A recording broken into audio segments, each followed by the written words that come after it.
Sa magkakahiwalay na operasyon ng mga operatiba, nasa kote ang dalawang most wanted person na may kinakaharap na kasong carnapping at paglabag sa Republic Act 9165 o ang Comprehensive Dangerous Drugs Act of 2002. Nakibalita dyan si Patrolwoman Mary Tony Veva. Arestado sa magkahiwalay na operasyon ng dalawang wanted person ng magkaibang lungsod matapos ikasa ng pulisya ang pinaigting na manhunt operation laban sa mga nagtatago sa batas. Unang naaresto ang rank 7 most wanted district level na si alias Maria, 26 na taong gulang residente ng lugar kung saan siya naaresto, Barangay Pulang Lupa, 1, Las Piñas City.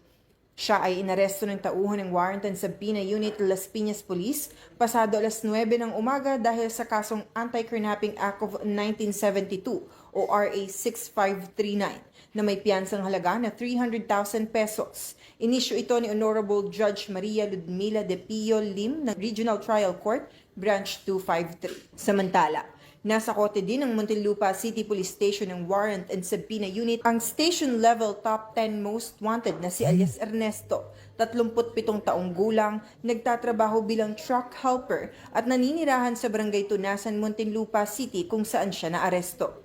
Inisyu ang kanyang warrant ng Regional Trial Court Branch 207 ni Philip Acosta Aguinaldo, ang presiding judge, para sa kasong RA 9165 o ang Comprehensive Dangerous Drugs Act of 2002.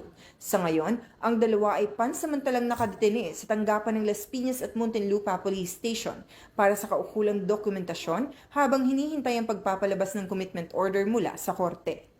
Mula dito sa Southern Police District, ako ang inyong PNN correspondent, Patrolwoman Mary Tony Veva, alagad ng batas, tagataguyod ng Balitang Pulis.